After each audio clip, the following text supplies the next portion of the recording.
Olá, participantes do primeiro Congresso Online de Psicologia da Faculdade Imaculada Conceição do Recife. Sejam muito bem-vindos. Eu sou Poliana Andrade, sou psicóloga, professora da FICR e atuo há mais de 10 anos na área de recursos humanos. Vim conversar com vocês sobre as possibilidades de atuação do psicólogo organizacional no contexto da pandemia do coronavírus. É muito bom poder, em um espaço como esse, conversar sobre esse tema de tão grande relevância, tendo em vista a importância do psicólogo inserido nas organizações. E por que não dizer em um momento como esse? Até porque o psicólogo é o profissional nas organizações mais habilitado que trabalha com pessoas.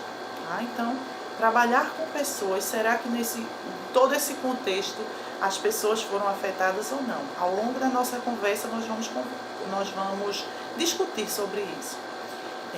Então, para organizar minha fala, eu vou começar conversando um pouco sobre o mundo do trabalho antes da pandemia. Como eram as relações de trabalho? Como é que se davam essas relações de trabalho? E aí, como é que hoje se configuram essas relações? Na sequência, dando continuidade, eu vou falar um pouco sobre as repercussões dessas mudanças no mundo do trabalho na saúde do colaborador. Será que esse colaborador foi afetado? Esse ser humano que estava trabalhando, será que ele foi afetado com todas essas mudanças? Se sim, quais foram essas mudanças? E vou finalizar um pouco conversando sobre, finalmente, as possibilidades de atuação do psicólogo inserido nas organizações dentro desse contexto. O que será que o psicólogo pode desenvolver como práticas que podem atenuar um pouco esse sofrimento, já adiantando que há um sofrimento para o trabalhador? Então vamos lá. Antes da pandemia, em se falando de relações no mundo do trabalho, já se pode falar que as relações estavam flexíveis. O mundo do trabalho ele já era marcado, já tivemos o quê? A reforma trabalhista que flexibilizou mesmo as relações. O trabalhador perdeu muitos direitos, digamos assim, direitos e garantias foram postos à tona. Então, assim, as relações já estavam marcadas pela flexibilidade. Consequentemente, houve o quê? Uma precarização do mundo do trabalho. O trabalho autônomo, ele já existia. O trabalho, ele já era, digamos assim, já era terceirizado. Então, o trabalhador informal já era bem acentuada a quantidade de trabalhador informal que existia. Então, tudo isso já existia. Não foi a pandemia que trouxe a flexibilização, que trouxe a precarização para o mundo do trabalho. Já existia antes.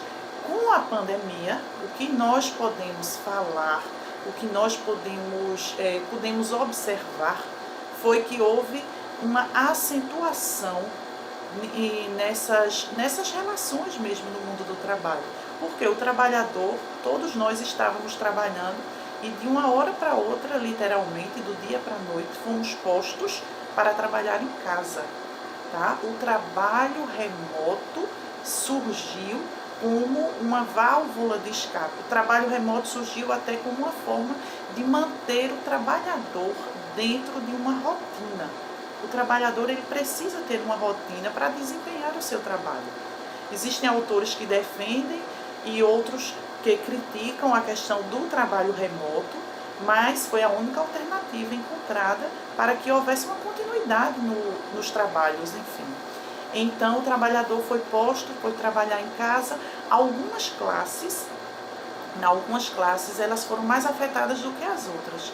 Podemos afirmar que o quê? Que o trabalhador informal, de sobremaneira, foi mais, digamos assim, foi mais afetado.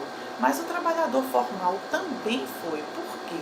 Porque esse trabalhador formal, por exemplo, muitos tiveram que tirar férias do dia para a noite. Férias é uma coisa que todo trabalhador se programa o tempo inteiro, que viaja com a família, que descansa, enfim.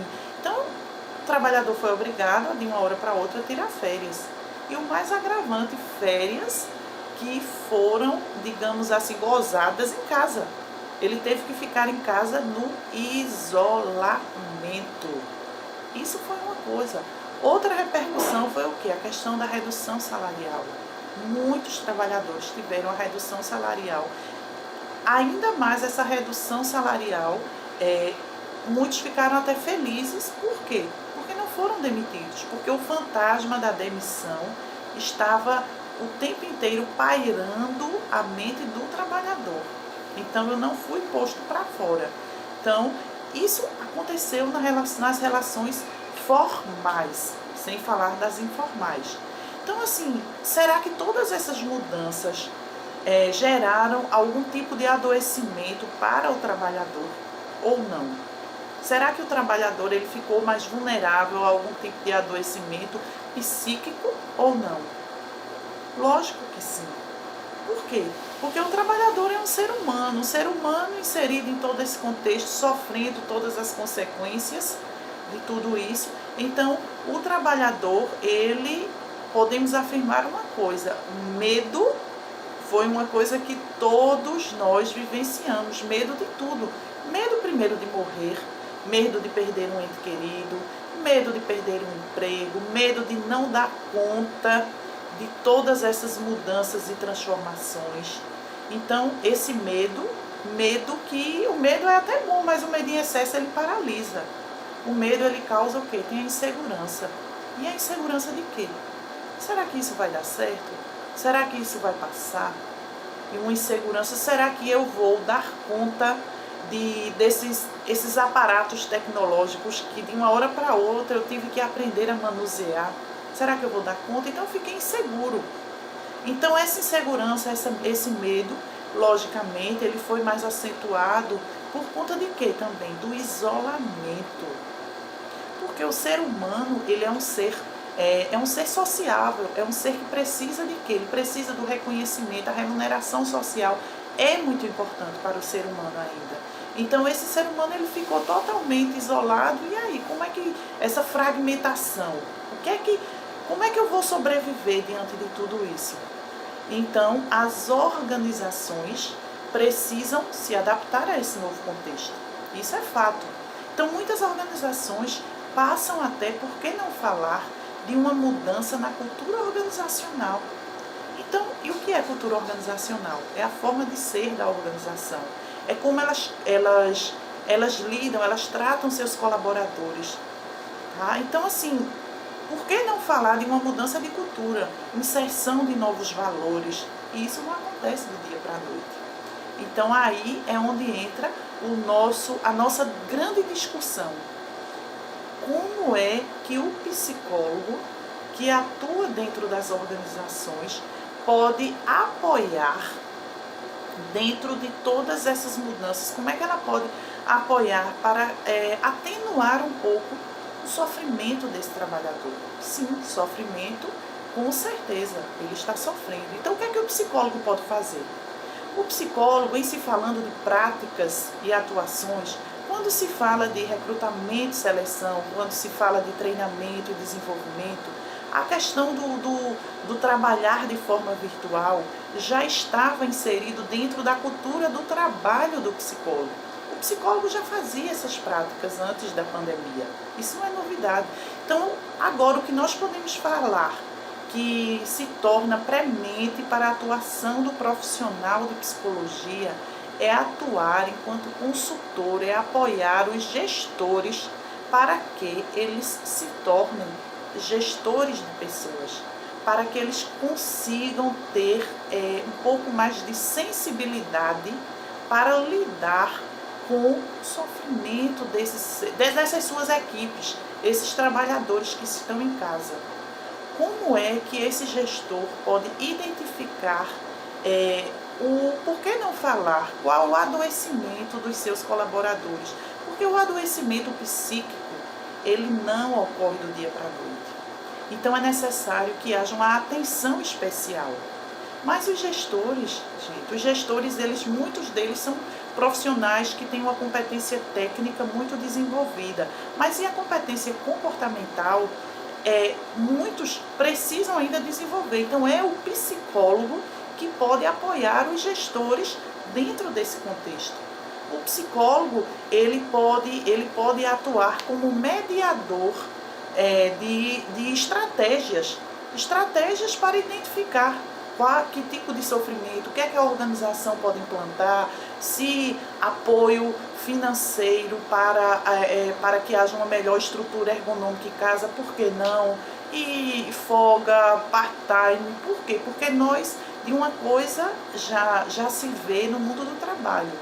O trabalho híbrido, ele veio para ficar. Muitas vagas, nós já identificamos o quê? Que o trabalho híbrido já faz parte do requisito, tá? Já faz parte da descrição das funções. Então, o trabalho híbrido veio para ficar e a gente precisa se adaptar a tudo isso. Então, assim, o que é que eu posso, dentre diversas formas de atuação do psicólogo, o que nós podemos falar é o psicólogo, o mais importante agora, é atuar apoiando e desenvolvendo os gestores para que eles se tornem mais aptos até a apoiar as pessoas dentro dessas mudanças. Por quê? Porque digamos assim, o que se vê de queixa e o que não pode deixar de acontecer é a questão da comunicação, a questão do feedback. O trabalhador, ele precisa ter um feedback de sua atuação profissional. Como é que está a minha atuação em casa? Então, é o psicólogo que pode apoiar os gestores dentro desse contexto. Obrigada.